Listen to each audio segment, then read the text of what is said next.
Welcome, welcome, welcome to Walking Through Glass, the podcast with your host, Dr. Dina C. Brown. And I tell you, today we have a conscious conversation for you. My guest is, I have to catch my breath every time I think about really her impact that she has, not just on women but on people. And so when we're talking about walking through glass and really managing, our emotions, our anxieties, our fears, and all of those limited beliefs, it's really about learning to have that power of breath and breathing. And today, I bring to you Giovanna, and without further ado, I'm going to let Giovanna introduce herself to you. Wow. Thank you, Dr. Dina, and I am super excited for this opportunity. Thank you for having me on as a guest. So who am I? When you mentioned that, I was like, okay, which way am I going to go with this? Am I going to give them the things that they can read on my bio or see on social media? Who am I? I guess I am a wife. I am a mother. I am a child of God. I'm a believer.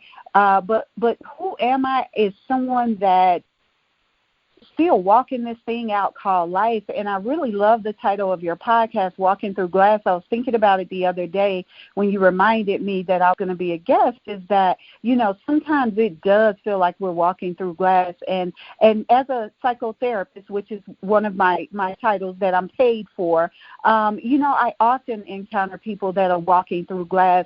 And I'm always able to relate, even if our circumstances are different, our stories are different, I'm able to relate because I am certainly someone who has walked through her share of glass and still walks through glass on a given day. And so thank you again for this platform. I developed the concept or the brand of Breathe a few years ago because I was seeing that in my clients. I was working with clients. I'm a mental health therapist, and I was having clients that were coming into my office with panic attacks, anxiety, depression, unhappiness, just kind of emotional falling apart.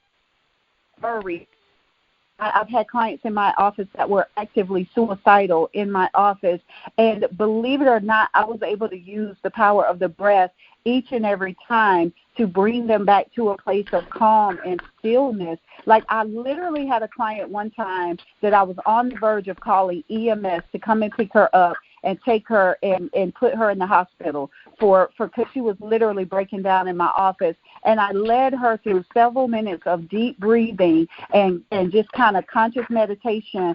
And believe it or not, she walked out of my office like a whole different person. So who I am is a giant slayer. I help people identify the things in their lives, the obstacles, the giants, and just discover the to overcome those things. Wow. Let me catch my breath, like I say, because that is so important. And as you were sharing the concept, and I love to share with people, they go, why do you call your show Walk? Where did this come from?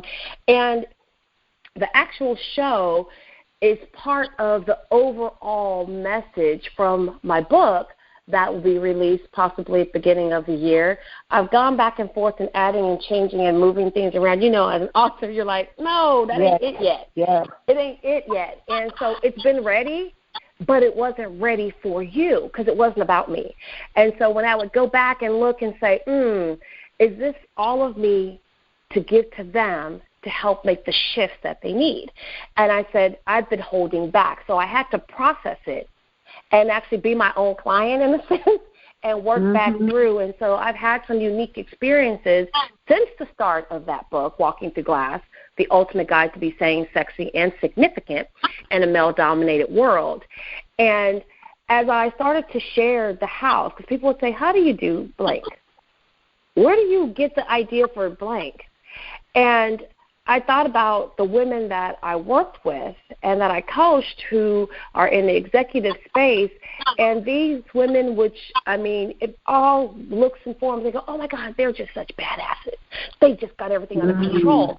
And what happens is that they're really broken on the inside. Yes. And it wasn't them getting that corner office. It wasn't them having that moment to, quote unquote, break the glass ceiling. It's what happened once they were there. Then that's when the doubts really begin to surface, the real high tendency for imposter syndrome, anxiety and depression, wondering, are they a good mom? Are they still a real woman? Do they have to act like a man to really be able to be effective? And I thought, wait a minute. And God just said, Dina, can I teach you? Can I teach people how to own the room? Yes, I can. He said, but that's not what I called you to do. He said, I called you to help them walk through the glass. Wow, I love it. And begin to manage that mindset and to own who they are as I see them. Because here's what I tell people. For me, I sometimes forget. So when you say, who am I thought, what am I going to say? And I said, you know what? I am who God says I am. Because sometimes I get it twisted. And so when I do, I have found that there are certain strategies that I had to put into place. One of them, again, not just meditating, okay, not just praying, but literally focused breathing in a state of consciousness. Yes. And that's what drew me so much to your platform and to your messaging and your beautiful spirit, of course, and all of that.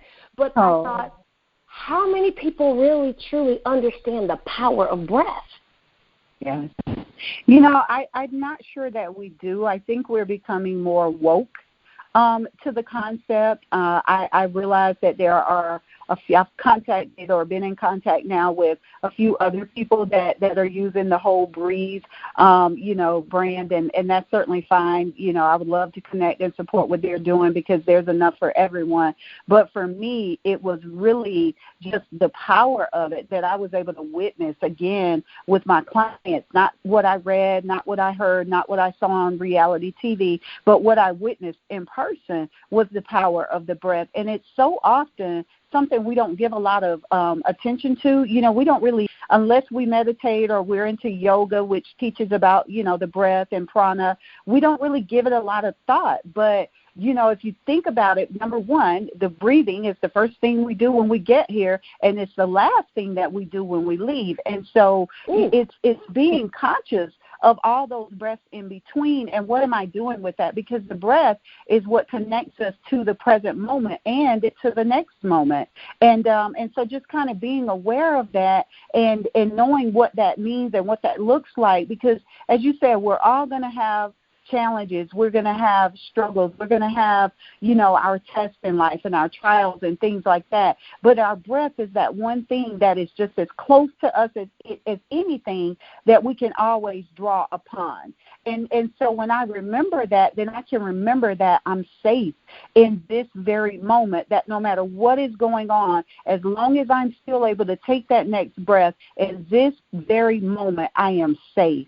And sometimes that is all that we need to kind of return to center and get back to that inner core of groundedness so that we can make a conscious next decision or a conscious choice about whatever it is that we are addressing or facing or dealing with.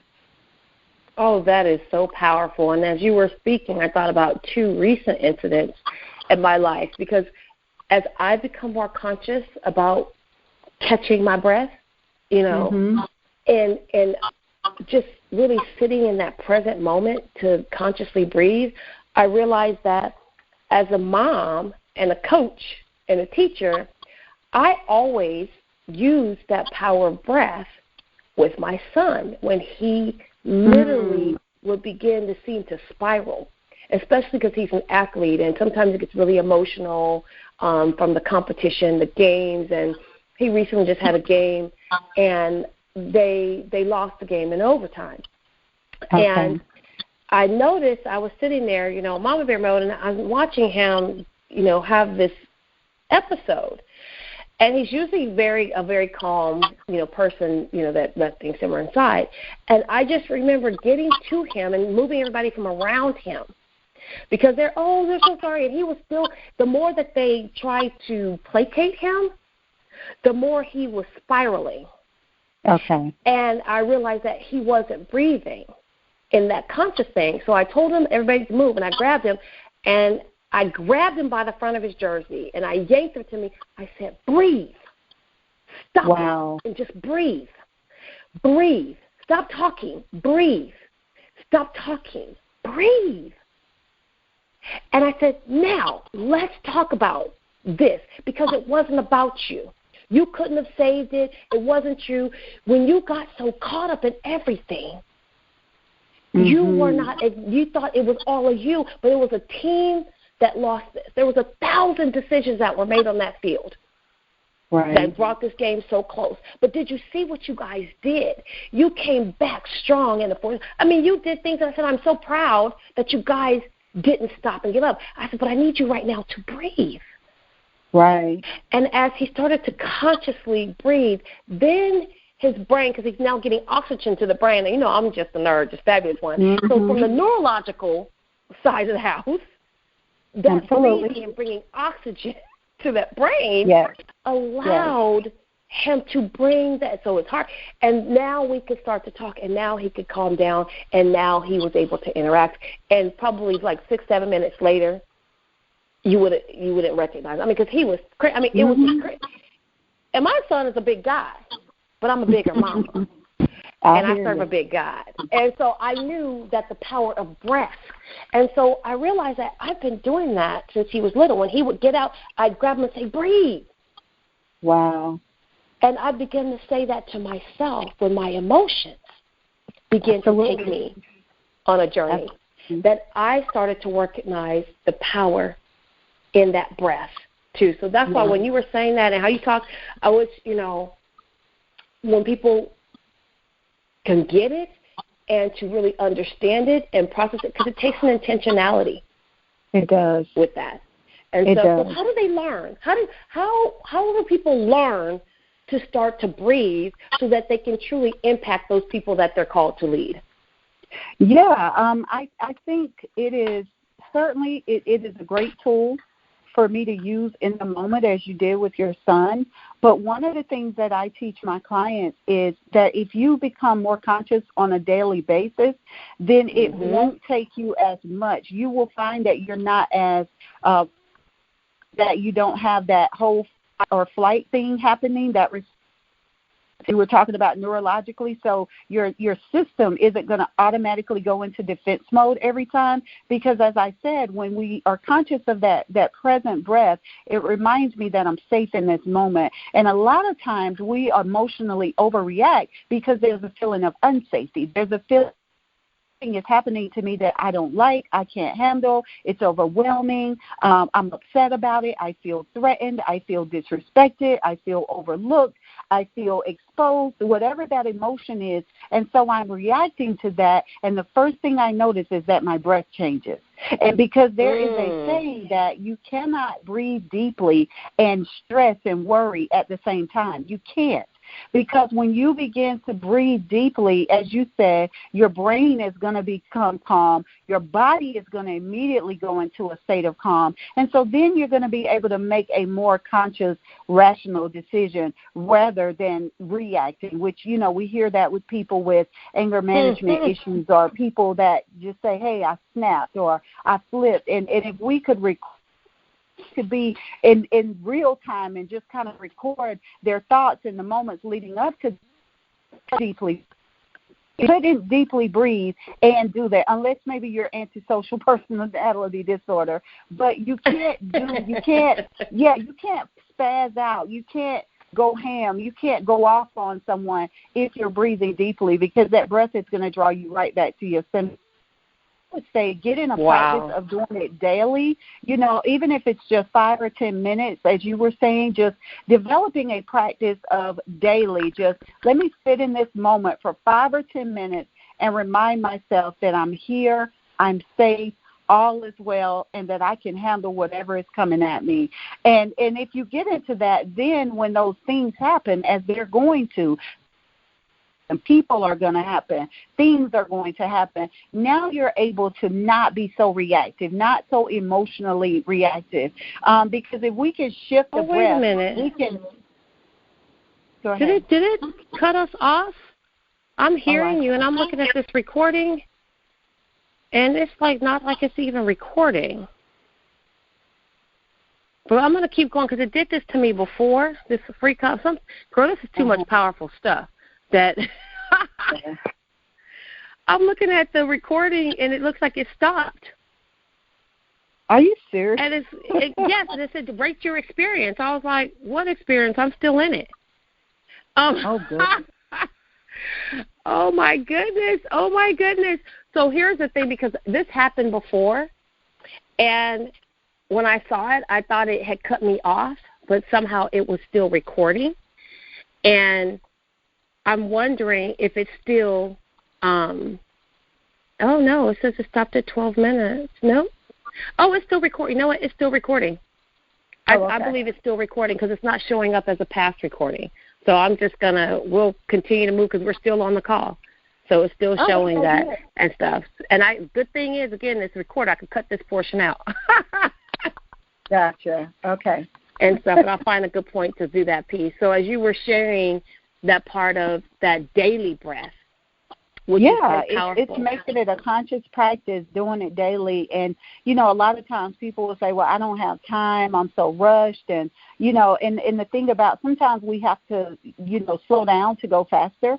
And so making that a conscious part of your day, just like eating or brushing your teeth or meditating or prayer, just taking that time to just breathe silently and deeply, and you'll be amazed at just how much smoother your day goes. And even if there are, challenges in your day, you'll be amazed at how much better able you are to navigate those and not, again, get so emotionally upset or emotionally moved by those things. You become, like that tree that's planted and rooted, and you're just like, okay, things are happening, but I don't have to get emotionally involved in it. It's that part, and I can speak to that from a very personal experience when, even as recent as yesterday, and I had some news and some conversations that were extremely disturbing, and I could feel myself. Now, here's what I actually do as well. Besides breathing, again, people say, well, hi, are you okay now? I said, oh, yeah, that's just a 5 minute. I schedule my tantrums. And I know that they have a start and an end. And when I say schedule, I literally put timer on the phone, and if I'm going through, I honor that. It's a feeling, it's an emotion, it's all of that. I'm human. And I say, you got 10 minutes to just be as irrational as whatever. Go there. Cut you out. Got everybody. Go out. And at the end of that 10 minutes, when my timer goes off, then I have to let that go. Then I spend 15 minutes in gratitude. And I just start to give thanks. And I give thanks. And in that giving thanks and in that moment of gratitude, I actually incorporate, again, conscious breathing, deep breathing. And with everything that I even give thanks for breath. And that I've learned to respond instead of react. And that I just, continue. And by the end of that time, then I'm really good and I'm able to move and shift past it and see the opportunities and any obstacle. And that has been, one of my strategies. But here's the interesting thing is that I've done this and been working on it, and I study and pay attention to a lot of the neurological impulses and neuro-linguistic programming pieces. I love that stuff. I love neuroscience. And so I started paying close attention in the last couple of years and doing a lot of research and study on how our body reacts, like you said, that fight or flight, but even more so how our cells react. And when I started, because, again, I'm a researcher, and I started going, okay, let me document this happened. And when I do this, what are some immediate things? And I started to study myself in a very conscious state as if I was an outside organism, to be honest with you.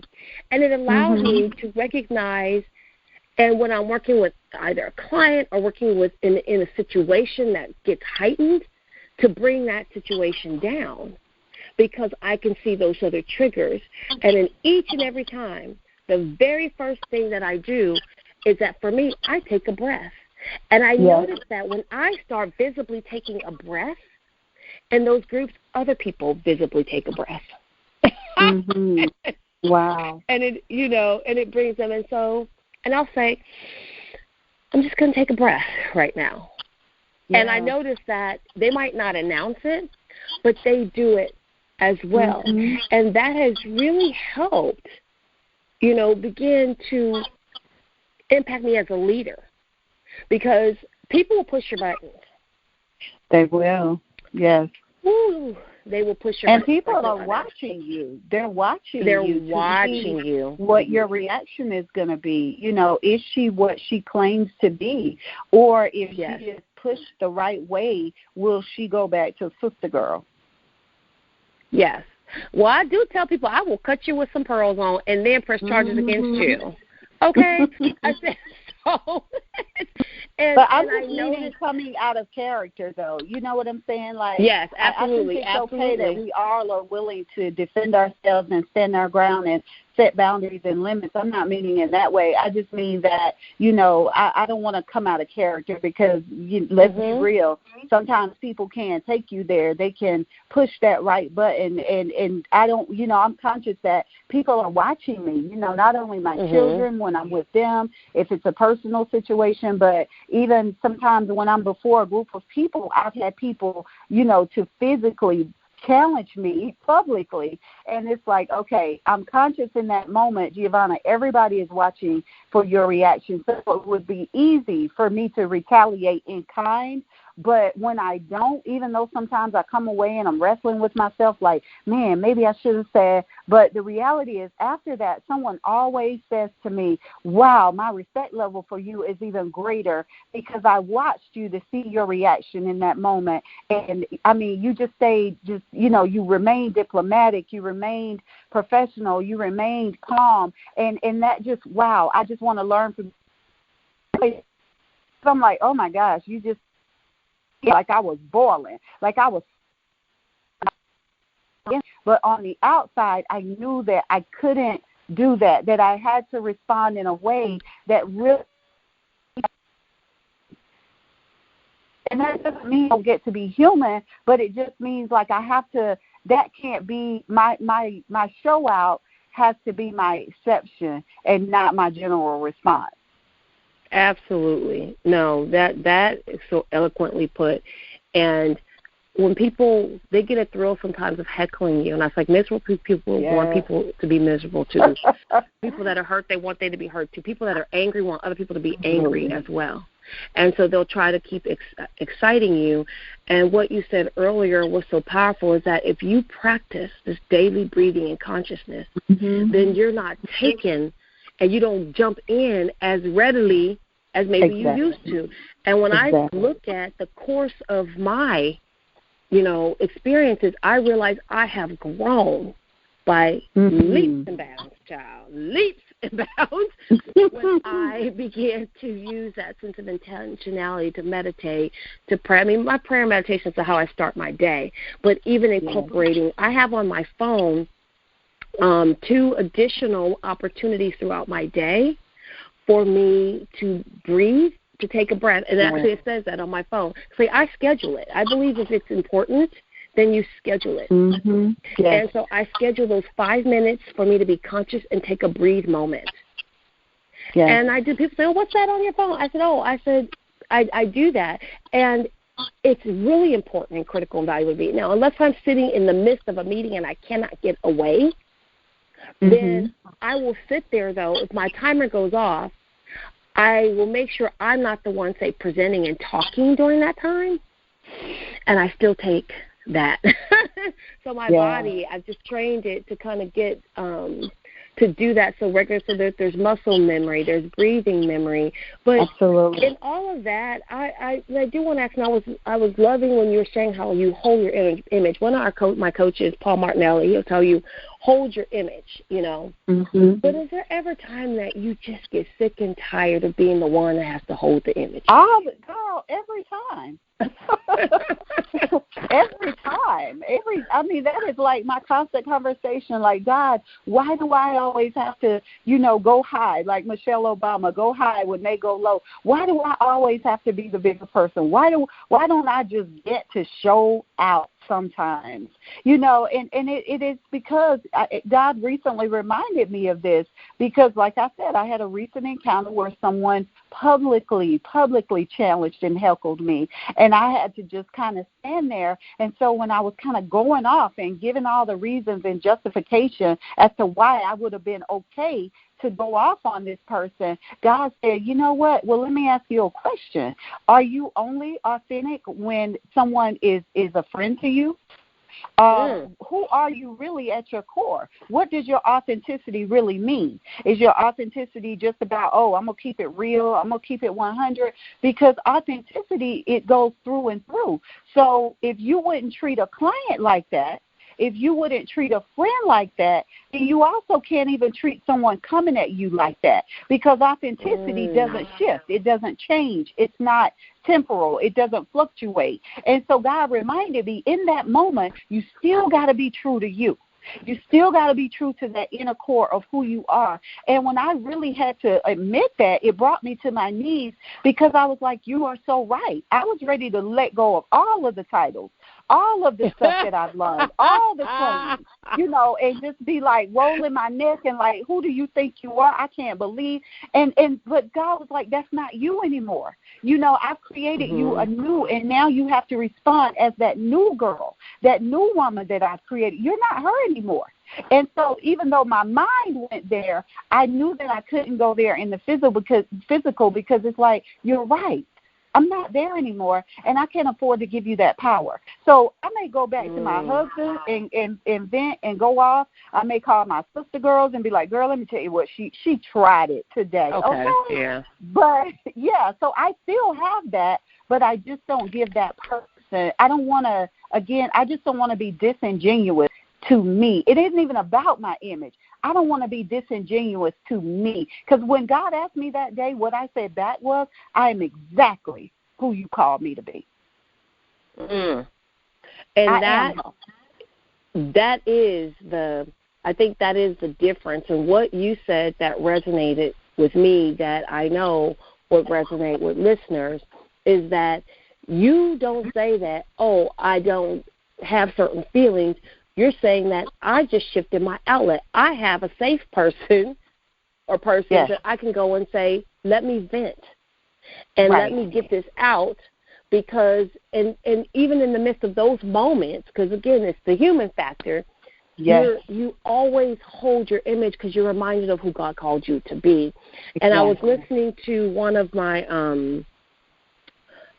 tapes this morning through Empowered Mentoring, and this is where we talk about really mindset mastery. And, again, one of my teachers, and he was saying, your thoughts, your feelings, and your actions compose your attitude. And when they do compose your attitude in that, you are the master of that. And when you can allow, or when you ever allow somebody to take control of any of those things, you have given up your power. Yep. And my mom used to say that. She said, the very time that you use the words, they made me. And any time you say that, they made me, unless it was they made me a sandwich, if you said they made me, she would say, you gave your power away. But the same power you gave away, you have the power to take back. Absolutely. And so you have to own that. And I was at church, I was sharing with one of my clients earlier, and I said, when we're going through some things, and they always, I don't know about you, my clients always get surprised that I go through things. Yes. Do you think that my world is so untouchable and perfect? And if it was, that means I'm not doing what God called me to do, number one. I said, number two, I said, yes, I can speak to you about overcoming certain challenges because I've been through some things. And I said, at firsthand, I said, and in the midst of another one of my seasons, which I'm in right now, where it takes every day of mindfulness to not sink into these, pits of self-pity and, depression and insecurity, because when you pour all of your energy and effort and the focus into someone, something, or a mission or a job, and it does not come to fruition the way that you expected it to, then you can go all kind of ways. Mm-hmm. And so you have to, and I said I went to church, and when God says go to church today instead of watching it on TV, if I've been traveling or whatever, I'll catch it on our iCampus. But he said, get up and go today. Go to service today. At 10:30, not the early. I said, okay. I had these kind of conversations. Me and God talk like this. I said, okay. And so I went, and I was sitting there, and one of the ministerial songs, the line was, and when I say it hit me, and that is now not only my 2019, but I'm rolling into 2020 with this. It says, you have the power and the anointing to change your situation. The power and anointing to change your situation.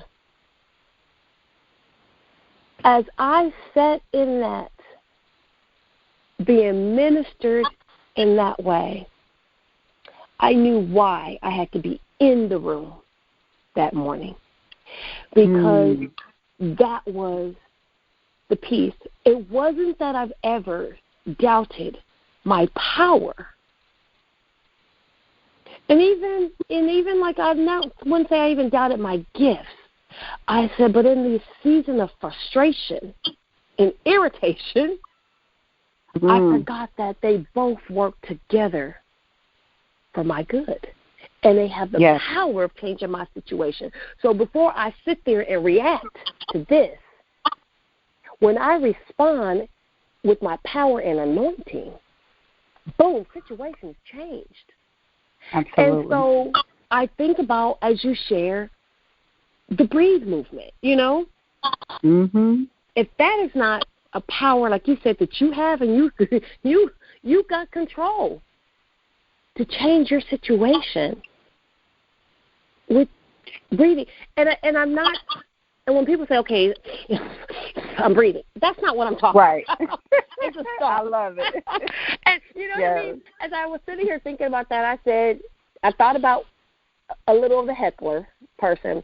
Okay, I'm breathing. Isn't nothing changed? Yes. That's not what I'm talking about. Let me tell you, Dr. Dina. Thank you. I'm sorry to interrupt you, but because I had this experience recently, I have been going in doing breathing workshops with like first responders, healthcare employees, people like that. And so I was in one, and so as people were filing in to sit down, one of the ladies was like, well, what's this about today? And the other lady was like, oh, we're learning to breathe. And I caught it, and I just stood there. And so when I got up and I, introduced myself and talked about what we were there to do, and once we had gone through a few breathing exercises, because I literally take them through it and demonstrate how to do it. And so at the end, she looked at me, and I said, so is it just, and she was like, girl, I get it. And I was like, okay, because like you said, people think, well, I'm breathing anyway. I breathe all the time. Who's going to teach me how to breathe? And it's not about that. It's teaching you how to have that awareness of the breath. Breathing and blinking are the only two bodily functions we have that we can do unconsciously and consciously. So when I'm not thinking about my breathing, I'm still breathing. And when I'm consciously thinking about my breathing, I'm breathing. And that's what you were talking about, kind of having that control of the breath. Because when something happens, like I said, and I go into that fight, flight, freeze mode where I'm feeling attacked, I'm feeling threatened, I'm feeling unsafe, I'm feeling wounded and upset. See, I forget all of that. And now that unconscious thing starts to take over because I've been triggered. And so reminding myself that, wait a minute, I do have power in this moment because I have power over my breath. And if I can't control the external circumstances that are happening, the one thing I can control is this breath. And so if I got to stare you in your beautiful eyes and just breathe, and breathe and breathe and breathe until all that emotion has kind of settled down and I can look at you the way God looks at you instead of wanting to knock you out, then I have restored my sense of power. And I'm not trying to. I'm not working from willpower, but I've kind of gotten back to that place where it's like, you know what, for a second there, I almost forgot who I was, and I almost let you take me there. But thank you. Thank you for the practice, because I think those types of situations allow us to continue to practice. It allows us to continue to not prove who we are, but just those little like, is she really who she said? Oh, let me test her a little bit. And so those are our opportunities, those little challenges, the hecklers, they give us those opportunities. And after that, I literally went on a 7-day fast for that young lady that heckled me on her behalf, not for God to remove her, not for me to be proven right in the situation. I said, God, what was it in her? What was hurting so badly that all she could do was lash out at someone? Let me pray for that. Let me pray for her healing and restoration. Because, again, if I'm going to be authentic and I'm going to be a champion and a healer for women, then I can't just do that for the women that are on my side. That's so good. That is so good. I mean, it's just like, wow. That is so good. And putting it in a multitude of perspectives. And that's where that power actually is. Now, I want to make sure that anyone listening can find out more, number one, about who you are, what you do. Where can people actually find you in the social media space and world? And what's coming up next for you? Oh, thank you. Well, as I was sharing earlier, Breathe is a brand. I have founded now the Breathe Women's Retreat. This was my 3rd year. We went to Phoenix, Arizona. Next year, 2020, we're going to Ocho Rios, Jamaica. And then 2021, we're going to Bali, Indonesia. So the Breathe Women's Retreat is really not just a girlfriend's getaway. I'm laughing because of some of the people that are like, hey, girl, we should do this. We should take this trip. And I'm like, they really just don't know. We do healing work. We do deliverance work. So, yeah, we have fun and we play and swim and do all those things, but we are there to help women get set free, to help women breathe and exhale and discover who they really are and what their true purpose is. And so from the Breathe Women's Retreat, the Breathe Women's Conference, started next year. This is our 2nd year. Dr. Dina, I'm excited. Yay, it's going to be here. Yes, I'm excited. So, that's taking place in November 9th in Greenville, South Carolina. We've got Aventer Gray, pastor at Relentless Church, wife of John Gray, who's actually our featured speaker. And then we've got other speakers coming from different areas of the United States. Yours truly will be. It's going to be an awesome opportunity for women to get uplifted, empowered, inspired, not just the bossing up. Because, honey, if your stuff is raggedy on the inside, then all the bossing up in the world isn't going to mean a thing. So I want you to be bossed up on the inside first, able to contain you on the outside. So that's kind of what the movement is about. If people want to connect with me, I'm on Twitter, Instagram, LinkedIn at Simply Giovanna G. Giovanna is Giovanna.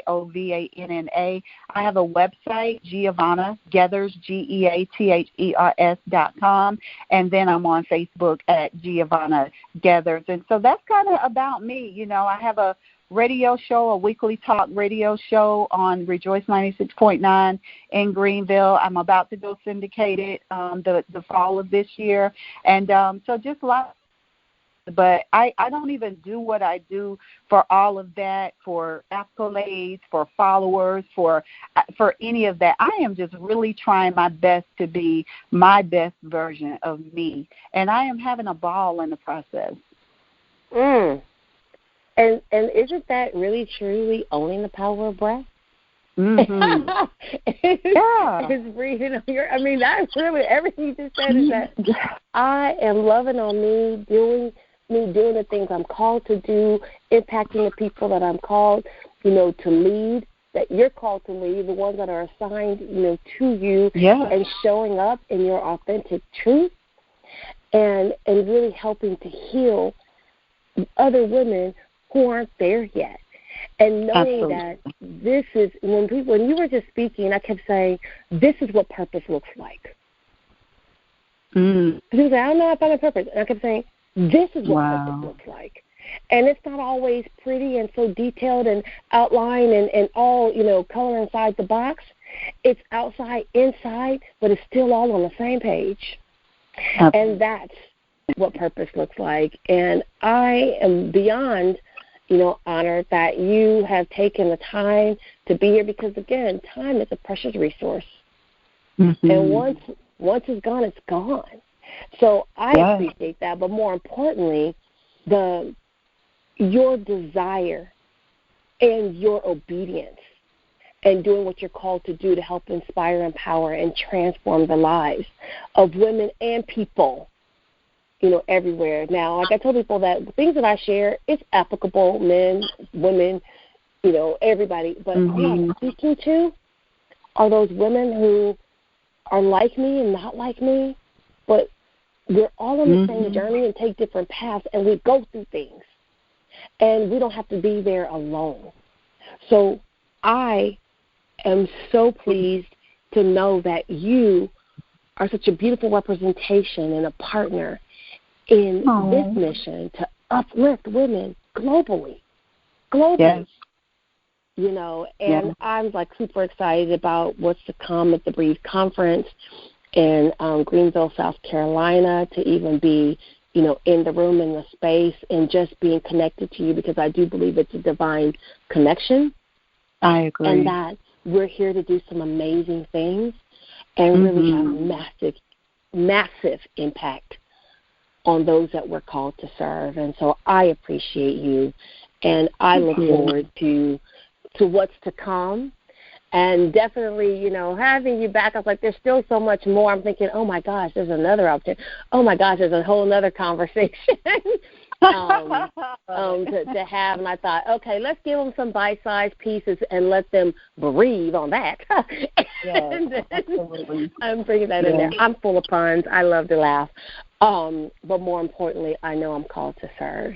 And so I appreciate you just being here. Is there anything that you want to share with the listeners, as that final thought, that final point? Yeah, if I could take a moment, Dina, I did forget to give them the website for the Breathe Conference, which is pretty simple, The Breathe, and make sure you put that E on there, thebreatheconference.com, and you can see our speaker lineup, our itinerary, and if you would like to join us, then you can, find the link for the hotel. Actually, I'll be adding that very soon, but we would love to have you guys join us from wherever you may be coming from. However, what I would say is that, again, own your breath. If you can learn to own your breath, and I know you're saying it's in my body, of course I own it, but I mean own the power that it represents. It's the power that gives you life, that literally is the life force flowing through your body, and connect with that, consciously connect with that, connect with you, connect with that inner being on the inside of you. Take those moments to sit in silence and stillness and know that you are enough, that even though you may be called to 5 different businesses or 10 different responsibilities or roles in your life or in your business, just know that you are as important, more important, because when you're not centered, when you're not whole, then none of the rest of the things that you do really matter as much. So take time to start with you and make sure that you are making that time for breathing, making that time just to sit with yourself, just to love on yourself, because you're worth it and you are enough. Well, there you have it. You are enough. So all you need to do is just breathe. Breathe. That was so amazing. That was so amazing. Look, I felt it. I don't know what you were sending out over there, but, honey, I felt it. I was like, and that's why I keep saying, I just know that this is a calling space. And the people go, after I finished, it was different. I said, because I really don't know what's going to come out of that. And that's why I know that whatever is supposed to happen, what comes to fruition, I said, in the energy when you put, and that's what I said, I can't just have anyone on my show. I said, because I need to have the someones that are here to do a bigger work and to spark that. And so people are like, oh, can I do your show? And if I don't with them and don't really know them personally, then a lot of the time I'm just kind of going, let me see, what is it that you want to talk about? And I find they just want to promote themselves. Yeah. Mm-hmm. And they just want to promote themselves, and they're not really looking at how am I going to add value and serve people. I realize that that's not in alignment with who I am. Yes. Authentically. And so people, I've turned down things, I've turned down opportunities, and they'll say, oh, I could do this and that. I said, you know what? Here's another thing that God's already shown me. Yes, I need people who are interdependent. I said, but he's also shown me is that the road and the journey is not necessarily through you. Wow. So I could do this for you. And I said, you probably can. Mm-hmm. I said, but God is showing me that certain things I need to do for me because that's part of my journey and part of my awareness. And that has also been part of my problem. My purpose is that people are drawn to me, and then they want to show up and do things, and they take part of my growth. So I gave it to them. Wow. and so I couldn't learn the lessons I needed to learn because someone says, oh, Dina, I like that. Let me do this for you. Da, da, da, da, da. And so when life really began to happen and hit hard, and I said, God, when these lessons going to be over? He said, when you learn. I'm telling you. And I tell people, they go, you be doing this all the time? I say, yes. I think just like the same way I'm talking to you is the same conversation that me and God be having these talks. And we be sitting there going at it. And I tell people that I am who I am, and I am not apologizing. And that's where the Lead Her Shift movement was born, is that I'm going to be unapologetically authentic with all of my imperfections and all of who I am. I'm going to give you that because it's still going to serve you. Yes, I agree. So that's why I say I agree, love like what you you're were doing. saying. Yeah, earlier when you were saying how people think you don't have stuff and don't go through stuff. And I realized that I was trapped by that for a while because I even felt it like, well, if people knew that I've been through things, how am I going to be a therapist? How am I going to be a speaker? How am I going to be a coach to them? Because they'll be looking at me like, girl, you can't even get your own life together. And that's when God came to me and said, who better than you? Because you know. You don't know it because you learned it in school, because you studied it, because you read it, because you heard it online. You know because you've lived it. You've experienced it. And so I no longer allow people to put me in that space. When they come out with that, I'm like, oh, hold on, wait a minute. Because I had to give myself permission not to be perfect. I had to give myself permission to be flawed and messed up, and still be okay with Giovanna. And I loved it because it liberated me. As you were just talking, and I actually prepared and started to talk to this. So this was way back when Waiting to Excel when stuff was out. And as we've been talking about breathing, then God just downloaded to me. He said, it's time to exhale. It's time to start telling. That's what this movement that I worked through, what we worked through, and that why we are all drawn, together. He said, because it's time to exhale. It's time to let all that stuff we got buried down there on the inside, causing us shame and fear because we're so worried that people are going to find out these secrets that aren't even really secrets because God already knows. Exactly. He said, tell them it's time to exhale. Exactly. Time to start with you. So thank you. Thank you. Thank you very much, Giovanna, for coming on the show today and just really helping us understand how important it is to just breathe. Well, that's what we have for you today on Walking Through Glass, the podcast. And I look forward to you joining us next Sunday when we drop the next episode of Walking Through Glass, the podcast, and listen to our conscious conversations. It truly is about being unapologetically authentic and walking in our truth. Have a great one. Look forward to chatting with you next time. Bye-bye.